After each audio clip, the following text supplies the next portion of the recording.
What's going on, everyone? So last night, the Los Angeles Lakers ended up extending their win streak to 6 games by beating the Dallas Mavericks in Los Angeles.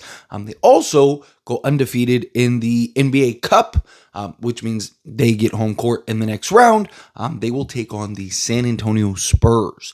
So Lakers versus Spurs, and then they go to the next round, and then the championship round, right? And we'll see if the Lakers are actually able to pull this off. Last time they were 4-0 during this, they actually won the whole thing. So be cool to see. I personally think it's going to be the Lakers and the Thunder, right? I think those are two best teams. I think that they're headed for a crash course. Would be nice to kind of beat them, get into the the Cup Finals, and then play whoever we end up playing. But nonetheless, yesterday was a great game by the Lakers. Austin Reeves, Luka Doncic were special. They continue to be special. They've been special all season. I mean, what do you say other than they're special, right? Both guys playing at an MVP level. Both guys, all NBA level. They've just been great. And Austin Reeves is really just kind of getting more and more comfortable out there on the basketball court. This is what the team talked about, right? They got a ton of talent. I know that their record is not great and all that stuff, but there's a lot of motivation for them this game.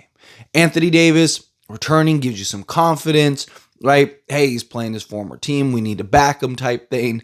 Anthony Davis himself, right? A lot of motivation. He wants to go and show up his old team and, kind of send a signal and a message. His first game that he's back in LA. Now, remember, Dallas and the Lakers played with Anthony Davis, but that was in Dallas. It wasn't in LA. So it's one of those things where Anthony Davis is looking at this as like he's incredibly motivated. Dallas is desperate and needs the win. Top of Dallas being desperate and need the win. They got the confidence boost in Anthony Davis that has returned. And, you factor all those things in, and it's like, this is a game that, Lakers love to play down to the competition, all that stuff. You could end up losing. And, little too close for comfort at times, right? If we're being honest.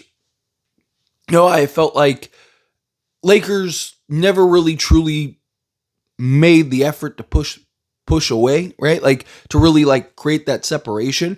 And part of that, you got to credit Dallas too and tip your cap to Dallas because they did their job, right? Like every time Lakers went on a run, they answered, right? And they kept it close and tight. But, there was a couple times where it felt like the Lakers could have really just blown that wide open and just decided to kind of kick back. It's almost like it was more almost disrespectful, right? Because it's like the Lakers didn't really take Dallas too serious.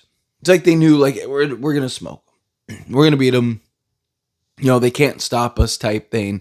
We'll just go on our runs. Because it's like every time Dallas went on a run, I never felt. There was never a time where I felt like, Lakers might be in trouble here. Right? Even when they were up, 15 or whatever, and then Dallas came back and they took the lead by 1, whatnot. Even then, I personally, and granted, it was early at that time, so maybe things changed if it was later in the game. But, even Dallas got it to, 1? It was 108, 109, with 3 minutes left or whatever, and even then, I still didn't feel like Lakers are in trouble. I just kind of felt like Lakers are going to do what they need to do. They're going to blow this team out. They're about to. This is where they're about to run them out, and they did. Right, and next thing you look up, Lakers. The game gets out of reach. LeBron's hitting shots, Luka's hitting shots, all of that. So it's not. Again, I don't think it's something that's concerning or anything like that. I've seen a lot of people that hey, I really wanted to see the Lakers kind of blow out Dallas. Is one of those games where you should be blowing out your opponent. But a couple things about that. Again, one, it's not as we see every day teams getting blown out, right? Part of that's the 3 ball. Part of it is also that there's 15 games every day. There's just so many games that you're going to get, blowouts regularly. But to actually blow teams out, it's pretty, it's not as common as you would think. Right, unless you're OKC, who wins by an average of blowout, right? They win by an average of 16. So if you're the Lakers, again, it's hard to get on them when they're winning. They're 14-4, 6-game win streak, look like one of the 3 to 5 best teams in all of basketball. Luka, LeBron, and Austin Reeves are just every game putting on master classes, right?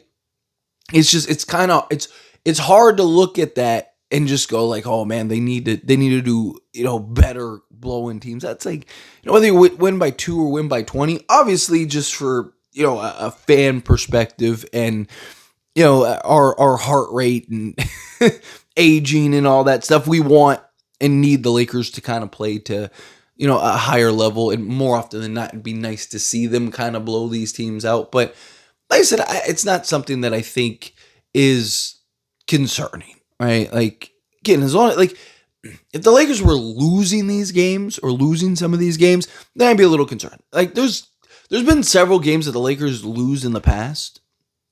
Yeah, they actually have won. Lakers after 3 quarters are 95% win rate, right? Like, it's different. Like, you can tell it's different. JJ's different. Team's different. Luka's different, right? Like, I don't know. Maybe it's just blind foolishness. I don't know. Like, there's a lot of things that in the past I would have been worried about. I haven't really been worried about this year, right? Like, just again, because they keep doing it. They keep handling business. They keep getting the job done. They keep winning. And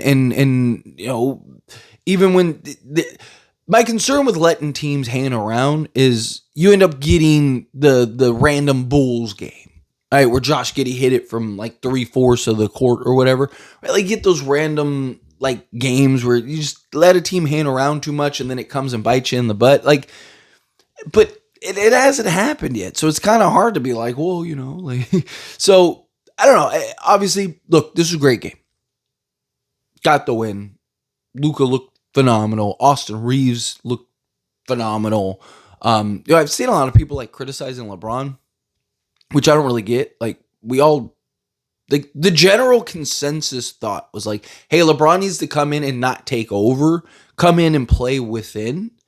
And I think he's done as good of a job of playing within as possible. I think he's been fantastic, right? I think, there's a combination of, I talked about, a little bit of learning curve, a little bit of, him just trying to get his legs under him, a little bit of, him fitting in rather than trying to take over. So I actually have been impressed with him. I actually think, again, this is the worst version of this Lakers team we're going to see this year. They keep that in mind. This Lakers team is only going to get better. They're only going to improve, right? So if you're the Lakers, you're in really good shape. But anyway, as always, this is a discussion. I pass the question to you. Let me know your thoughts and opinions down in the comments. That being said, if you haven't liked this video, hit that like button. Helps me a lot. So we enjoy these types of videos. Truly appreciate it. Not subscribe channel, hit that subscribe button. Turn on the bell notifications. Appreciate y'all. See you in the next one. Thank you.